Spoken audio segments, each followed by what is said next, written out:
Mga ka-Berks, nandito tayo ngayon sa supermarket at maraming gustong tanong kung magkano yung mga presyo ng mga items dito. So meron tayong sayote, bread, whole wheat, tapos napa-cabbage, sitaw, carrots, ampalaya, talong, mix na ang sampalok mix, mixed veg, egg, kape, okra, kalabasa, upo, giniling, garlic, onion. Yan lang yung nabili natin. So mamaya papakita ko sa inyo pagkatapos natin mag-grocery kung magkano yung mga presyo dito. Ka-Berks, andito na tayo sa bahay. At hindi ko na na-vlog yung pag-exit natin sa store kasi nga Sunday ngayon, so sobrang dami ng pila, no. Gusto ko lang i-share sa inyo kasi marami nagtatanong ng mga presyo dito sa Canada para may idea daw sila. At kung gusto niyo mapanood yung mga videos na ganoon, marami akong videos na mga presyo ng mga bilihin dito sa Canada nandoon sa ating YouTube channel, Chris Cusinero Adventures. Marami tayong mga videos doon at merong mga Asian supermarket, Canadian supermarket at kung ano-ano pa na binlog ko doon para may idea kayo. Kung gusto niyo mapanood yung mga ganong klase ng videos, marami ako sa YouTube, okay? Chris Cusinero Adventures. Anyway, ito na yung mga nabili natin. Bumili ako ng tinapay, isang whole wheat bread, yung pinakamura na to $2.86. Itong tinapay na to. Bumili rin pala ako ng isang iceberg, $3.44 ang isa. Meron tayong dalawang maliliit na upo.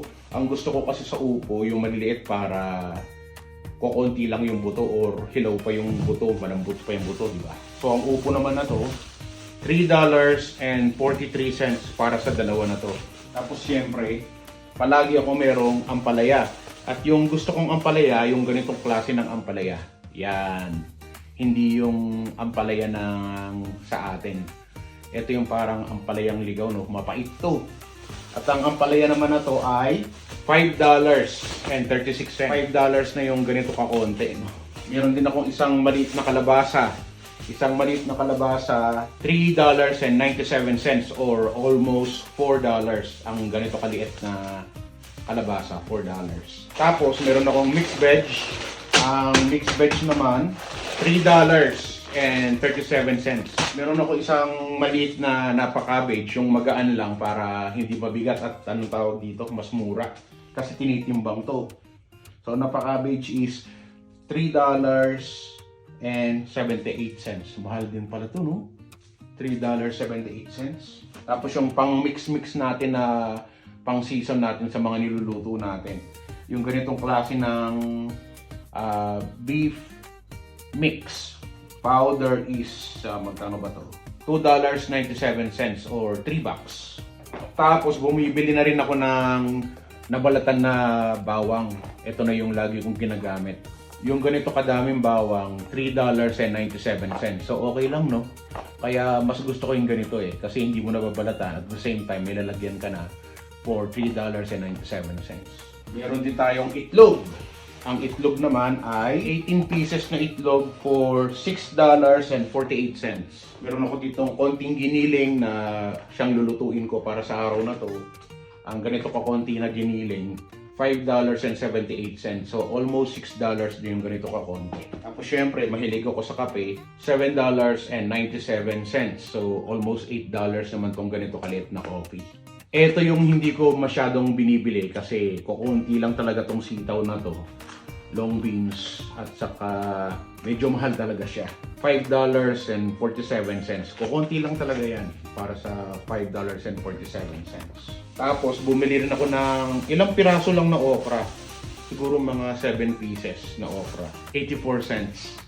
Ayoko masyadong maglagay na maraming okra pagka nagluto ako ng gulay or ng pakbet kasi nagiging slimy na siya masyado. So ginagawa ko pag nagluto ako nito, hindi ko na kinakat. Buo na, yung may mga ganyan pa, okay lang yan sa akin. Basta hugasan ko lang Meron tayong sayote dito, 3 piraso na ganito kalalaking sayote. $5 para sa 3 piraso ng sayote. Meron din pala tayong talong, ilang pirasong talong, 1, 2, 3, 4, 5, 6, 7 pieces na talong. $6.57.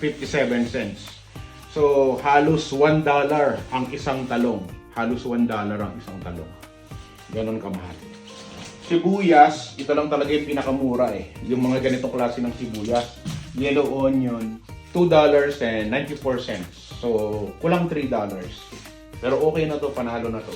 Tapos meron din ako ditong 2 sampalok mix. Ayoko bumili ng marami, gusto ko pailan-ilan lang lagi pagka namimilengke ako. At ginagamit ko to pag sinigang na pork, chicken, beef, or isda. Ito naman, ang sampalok mix na to ay 87 cents ang isa kasi ito yung pinakamura.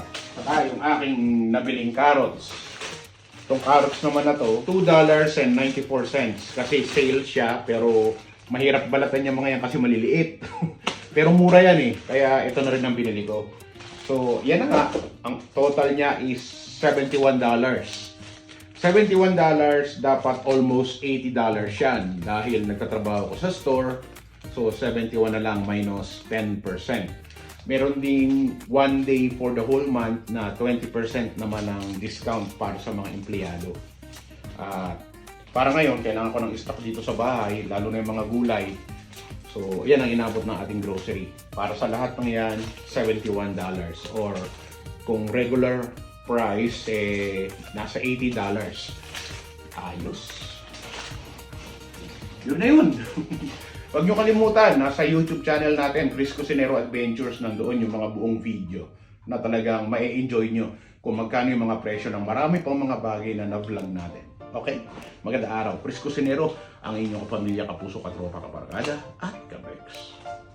Ano man ang hamon ng buhay, palagi ka lang sumabay.